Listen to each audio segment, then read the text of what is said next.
गुरु शब्द का अर्थ जिसने जान लिया, उसने हमारे धर्म की गहराई को जान लिया। गुरु दो शब्दों से मिलकर बना है, गु और रू। गु का अर्थ है अंधकार, रू का अर्थ है अंधकार को दूर करने वाला।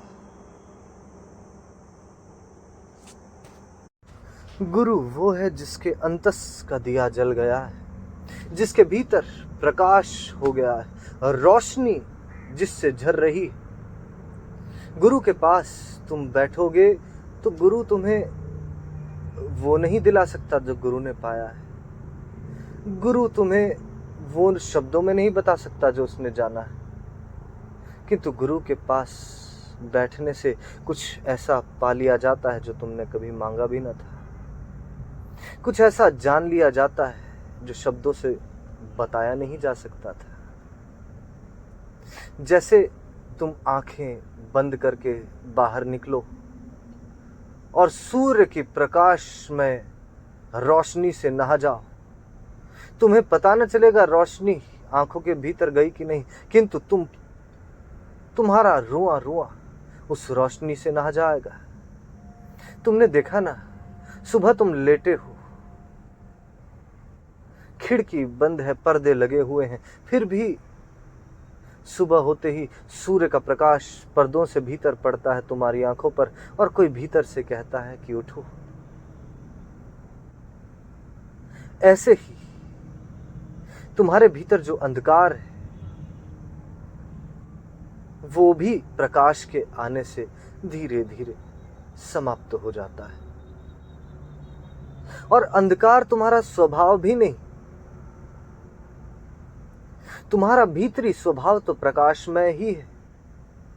तमसो मां ज्योतिर्गमया, कोई भीतर पुकार ही रहा है, ले चलो मुझे अंधकार से प्रकाश की ओर, ले चलो।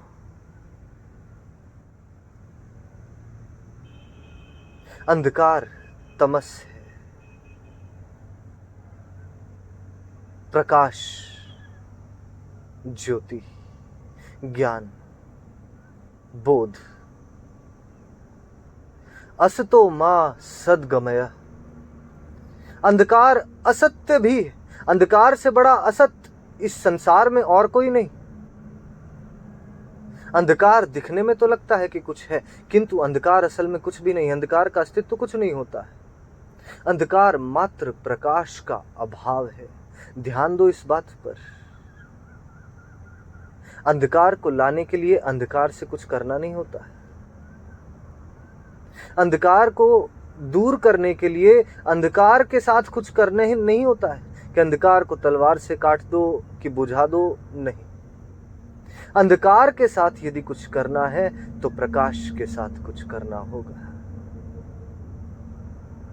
अंधकार को यदि बनाए रखना है तो प्रकाश से दूर रहना होगा, और अंधकार को यदि मिटा देना है तो प्रकाश के पास जाना होगा। या एक दिन प्रकाश ही तुम्हारे पास आ जाए, उसकी प्रतीक्षा में तुम रहो। अस्तो मां सद्गमया, ले चलो मुझे असत से सत की ओर। मृत्यु और मां अमृतम गमया, अंधकार मृत्यु भी है और प्रकाश अमृत भी है। गुरु वही अंधकार दूर करके तुम्हें प्रकाश की ओर, अमृत की ओर ले जाता है। इसलिए गुरु शिक्षक नहीं होता, गुरु अध्यापक नहीं होता, व्याख्याता या आचार्य नहीं होता। गुरु तो बड़ा अनूठा शब्द है, इसका तो कोई पर्यायवाची भी नहीं, जो अंधकार को दूर करे।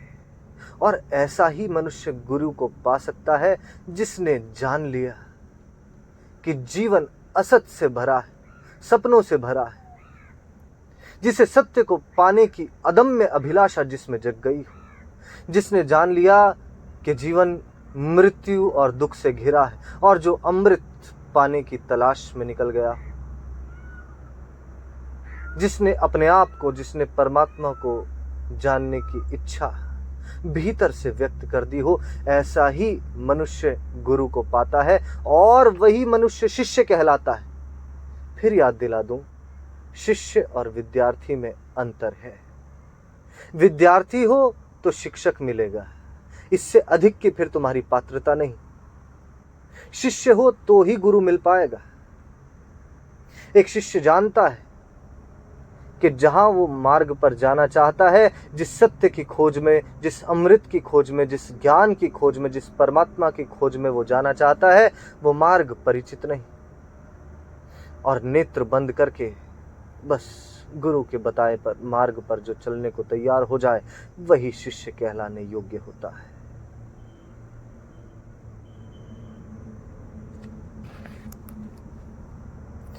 अब क्योंकि आज गुरु पूर्णिमा है, तो पूर्णिमा से संबंध में भी कुछ बात बता ही देता हूं। गुरु का संबंध हमारे शास्त्रों, हमारे ऋषि मुनियों ने चंद्रमा से जोड़ा है। तर्क जो लगाते हैं वो थोड़ी इस बात को संकोच में ले सकते हैं, थोड़े तर्क, थोड़े प्रश्न उठा सकते हैं कि चंद्रमा का तो स्वयं का प्रकाश भी नहीं होता, सूर्य से गुरु की तुलना क्यों नहीं की गई, सूर्य से गुरु का संबंध क्यों ना जोड़ा गया। असल में हमारे धर्म में कुछ भी बिना वैज्ञानिकता की बात नहीं। चंद्रमा का खुद का प्रकाश नहीं होता है, वो सूर्य के प्रकाश को आगे बढ़ाता है। इसी तरह गुरु का भी खुद का प्रकाश नहीं होता। गुरु वो है जिसने परमात्मा को जान लिया, जिसे परमात्मा का बोध हो गया। तो भीतर जो प्रकाश जगा वो परमात्मा का, गुरु का अपना नहीं। जैसे चंद्रमा सूर्य की किरणों को लेता है, प्रखर तेज किरणें, और उन्हें कोमल करके तुम तक पहुंचाता है। बिल्कुल इसी तरह एक गुरु भी ईश्वरीय ऊर्जा, उस प्रकाश को इस तरह तुम तक मार्ग से पहुंचाता है कि तुम झेल पाओ। अगर तुम सोचो, यदि तुम चेष्टा करो कि सूर्य की ओर सीधी आंख उठाकर देख लोगे, तो बड़ी झंझट वाली बात हो जाएगी। अंधे हो सकते हो, आंखें फूट सकती हैं, जल सकते हो। इतनी ऊर्जा, इतना तेज सहने क्या क्षमता तुम में अभी नहीं। गुरु उसी ऊर्जा को लेता है और सौम्य करके तुम तक पहुंचाता है। इसलिए गुरु का संबंध चंद्रमा से जोड़ा गया, जो कि अति तर्कपूर्ण है। और चंद्रमा की भी कुछ खासियत है जो गुरु से बड़ी मेल खाती है। जैसे चंद्रमा भी कभी अमावस की रात में था, वो था किंतु बुझा हुआ। उस समय उसमें कोई प्रकाश न था। धीरे धीरे उसमें प्रकाश आया और फिर वो पूर्णिमा के स्तर पर पहुंचा। फिर एक दिन उसके भीतर परिपूर्ण मात्रा में प्रकाश और रोशनी झर गई, भर गई। बिल्कुल ऐसे ही गुरु भी कोई अलग तरह से जन्म लेकर नहीं आते। गुरु भी तुम जैसे ही कभी थे, अंधकार से भरे हुए, अंधेरे से भरे हुए।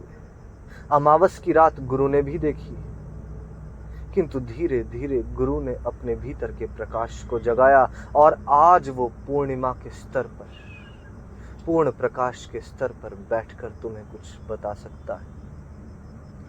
ऐसा मनुष्य जिसने अंधकार देखा हो, जिसने अमावस देखा हो, असल में वही गुरु कहलाने योग्य है, बाकी सब पाखंडी। ध्यान दो,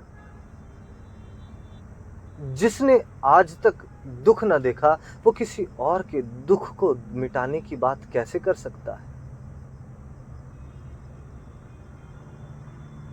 जिसने आज तक प्रेम न देखा, वो किसी और को प्रेम पर ज्ञान कैसे दे सकता है? और जिसने इतना नहीं देखा और ज्ञान इतना दे रहा है, उसका कोई विश्वास नहीं कि वो जो मुक्ति पर और परमात्मा पर ज्ञान दे रहा है, उसे कुछ ऐसी अनुभूति भी हुई है कि नहीं। एक गुरु वही हो सकता है जिसने अमावस की रात भी देखी हो, जो तुम जैसा ही था किंतु उठकर आज प्रकाशमयी हो गया है। आज के दिन का एक बड़ा महत्व और है। चंद्रमा का मनुष्य के जीवन पर बड़ा प्रभाव रहता है। जब भी पूर्णिमा की रात आती है तो पृथ्वी पर जल तत्व जो है उसमें परिवर्तन आने लगता है, वो ऊपर की ओर उठने लगता है। ऊर्जा, प्राण ऊर्जा ऊपर की ओर उठने लगती है।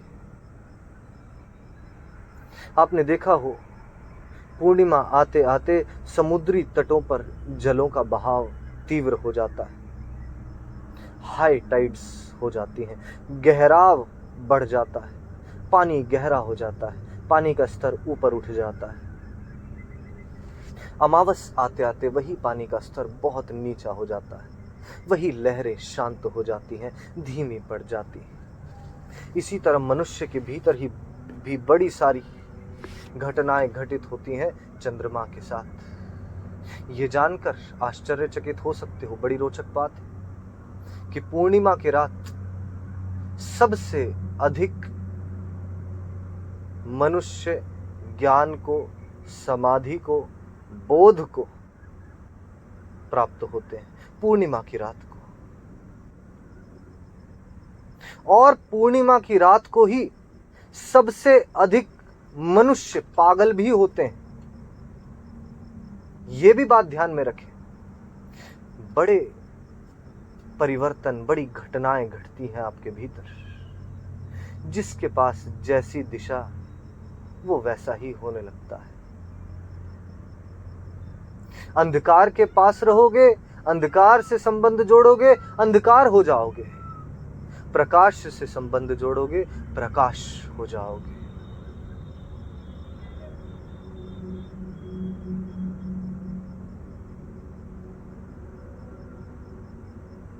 जिसे प्रकाशमय होना है, उसके लिए आवश्यक हो जाता है कि जीवन में गुरु का स्थान हो।